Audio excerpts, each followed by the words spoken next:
An apology opens up doors for communication. तुमचं माझं भांडण झालंय, माझं आणि तुमच्यापैकी असं गृहीत धरा की तुम्ही प्रत्येक जण असं गृहीत धरा की तुमचं आणि माझं भांडण झालेलं आहे. ते भांडण झालं आणि त्याच्यानंतर आपण दोघं जण दुरावलो आणि आपण एकमेकांशी बोलत नाहीये. उद्या मी जर आलो आणि मी जर तुम्हाला येऊन म्हणालो की त्या भांडणासाठी आय एम सॉरी, तर याच्याने काय होतं? तुमच्या मनात जी काही खंत आहे ती एकतर तुम्ही एक्सप्रेस करू शकतात. कदाचित तुम्हाला वाटत असेल की तुमचा पण त्या भांडणात काहीतरी तुमची पण चूक होती. You get an opportunity to say sorry to me. किंवा तुमची बाजू होती जी मला दिसली नव्हती, ती बाजू मांडण्यासाठी आता मी दार उघडलंय. I have opened up a door for communication. जर मी तुम्हाला सॉरी म्हटलो नाही तर तुमच्या मनात ज्या गोष्टी आहेत त्या तुमच्या मनात राहतील, माझ्या मनात ज्या गोष्टी आहेत त्या माझ्या मनात राहतील. आपल्या दोघांचं रिलेशन कधीच पुन्हा पूर्वीसारखं होणार नाही आणि आयुष्यभर कुठेतरी त्या डोक्याच्या कोपऱ्यात आहे ना, त्या मनाच्या कोपऱ्यात कुठेतरी ते मला आपल्याला दोघांनाही कुरतडत राहील. ॲपॉलॉजी ही सगळ्यात सोपी गोष्ट आहे एखादी गोष्ट सेटल करण्यासाठी. खूप मोठी गोष्ट समजतात लोक की ॲपॉलॉजाइज करणं म्हणजे खूप मोठं हे आहे, पण म्हणजे फार अवघड काम आहे. पण आणि ते अवघड काम का आहे तेही मी तुम्हाला सांगतो.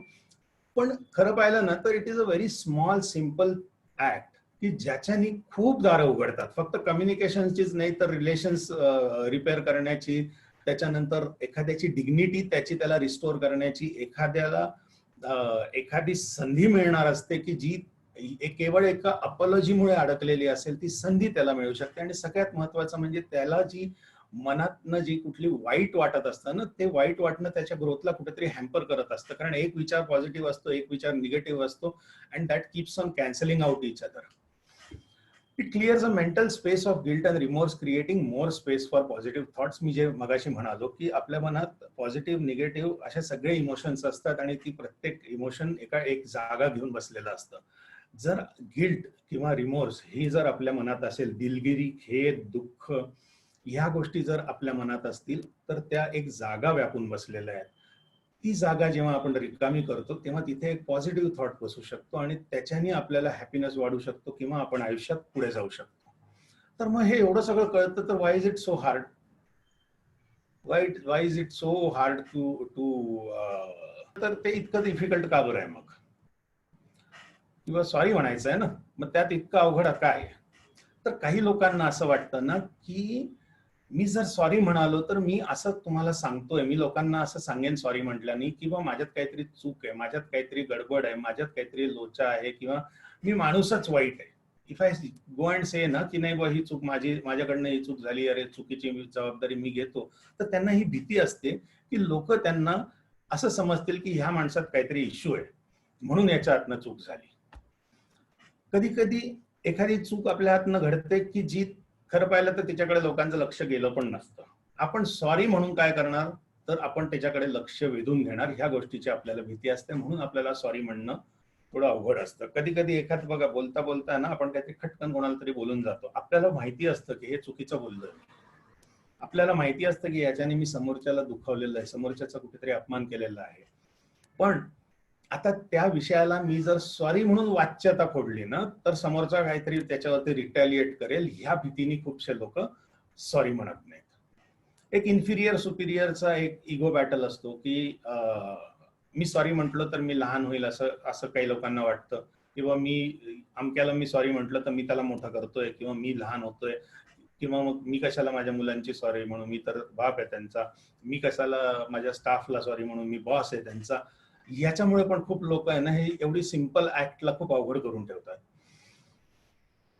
हे एस्पेशली आत्ताचं जे आहे ना, it might mean allowing other person to put the entire blame on the person apologising.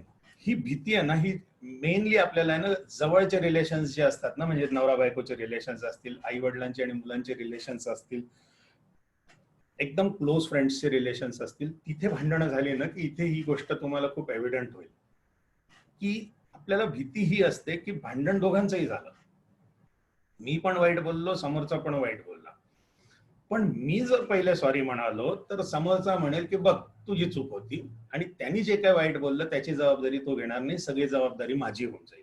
ही एक मोठी भीती मनात असते.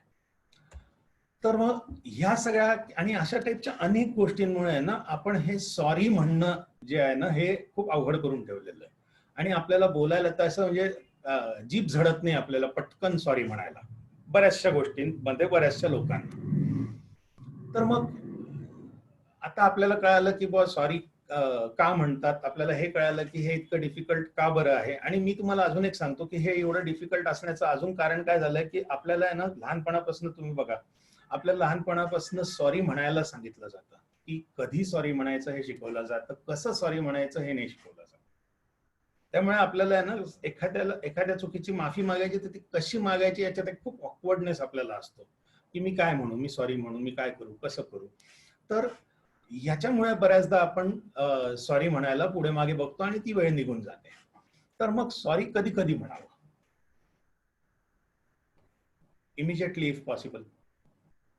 ज्या क्षणी चूक झाली त्या क्षणी शक्यतोवर सॉरी म्हणायचं, हा पहिला नियम. मग मी विचार करतो, समोरच्याच्या लक्षात आलं तर मी सॉरी म्हणतो, no no, that does not happen. जर शक्य झालं तर इमिजिएटली सॉरी म्हणायचं. शक्य झालं तर का बरं म्हणतोय मी, की कधी कधी असं होतं की मला एक तर चूक तेव्हा लक्षात येत नाही, नंतरच लक्षात येते, किंवा मला ती चूक कोणीतरी नंतर लक्षात आणून देतं, किंवा मला ते सॉरी तेव्हाच म्हणायचं होतं पण ती समोरची व्यक्ती तेव्हा तिथे नव्हती, पटकन निघून गेली.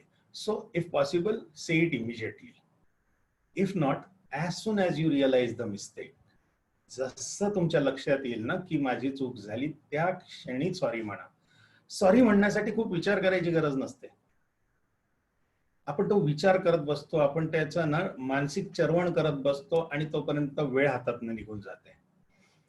किंवा कधी कधी आपल्याला लक्षात येत नाही की बस ही चूक आपल्याकडनं घडलेली आहे, मग त्या केसमध्ये कुणीतरी आपल्याला सांगतं की तुझं हे चुकलं. मग त्यांनी जर आपल्याला सांगितलं की तुझं हे चुकलं आणि मला जरा लगेच ते पटलं तर मी ताबडतोब त्याच्यासाठी सॉरी म्हणून टाकणे. That is the time when I should be saying sorry. And saying sorry in the present for a wrong doing in the past, की काहीतरी पूर्वी घडलं त्यावेळेला मी सॉरी म्हटलो नाही आणि आज मला लक्षात आलं की माझ्याकडनं ते चुकलं होतं, तर आजही मी त्या गोष्टीसाठी सॉरी म्हणू शकतो. आता तुम्ही बघा, मी एक उदाहरण देतो तुम्हाला की आपल्या शाळेत समजा आपण शाळेत होतो त्यावेळेसची गोष्ट. आता ही खूप जुनी गोष्ट झाली, प्रत्येक म्हणजे इथल्या मॅक्सिमम लोकांसाठी शाळेत असणं ही खूप जुनी गोष्ट आहे. तर शाळेत असताना समजा आपण वर्गात एखाद्या मित्राची खोडी काढली आणि ती खोडी काढल्यामुळे त्याला सगळा वर्ग हसला, त्याला खूप अपमानित वाटलं, त्याला टीचरनी शिक्षा केली, त्याला पुन्हा अपमान वाटला. तो घरी गेला आणि घरी त्याच्या आई वडिलांनी पण त्याला रागवलं आणि त्या दिवसानंतर त्या मुलांनी आपल्याशी कधीच बोलला नाही.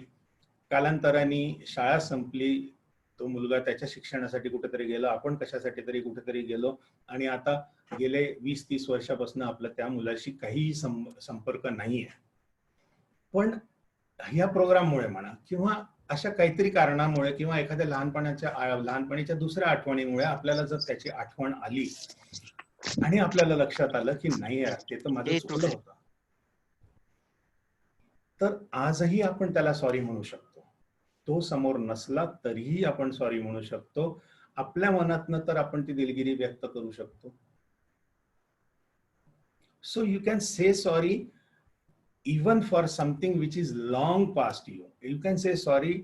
जे लोक आज या हयात नाहीयेत त्यांच्यासाठी, त्यांच्याविषयी काहीतरी चूक तुमच्याकडनं घडलेली होती, काहीतरी अर्धवट राहिलं होतं, काहीतरी तुमच्या हातनं असं घडलं होतं की ती व्यक्ती दुखावली गेली होती, तर आज देखील तुम्ही सॉरी म्हणू शकतात. आणि अंडरस्टँड, समोर असलेल्या व्यक्तीला आपण सॉरी म्हणून आपण विषय संपवू शकतो. जी व्यक्ती समोर नसते त्या व्यक्तीला सॉरी म्हणणं, ह्या गोष्टीतला एकतर खूप ताकद लागते. Because you have to actually feel it in your heart. There is nobody to respond. You have to, तुम्हालाच सॉरी म्हणायचं आणि तुम्हालाच स्वतःला फॉरगिव्ह करायचं आहे. त्यामुळे it is a very difficult thing, but you can do it and you should do it. In fact जे आपले पास्ट मधले मिस्टेक्स आहेत, ज्याला आपण कम्प्लीट केलं नाही, ज्याला आपण सॉरी म्हटलेलं नाहीये, त्या मिस्टेक्स ह्या सगळ्यात जास्त काळ आपल्याकडे फ्युचरमध्ये राहतात.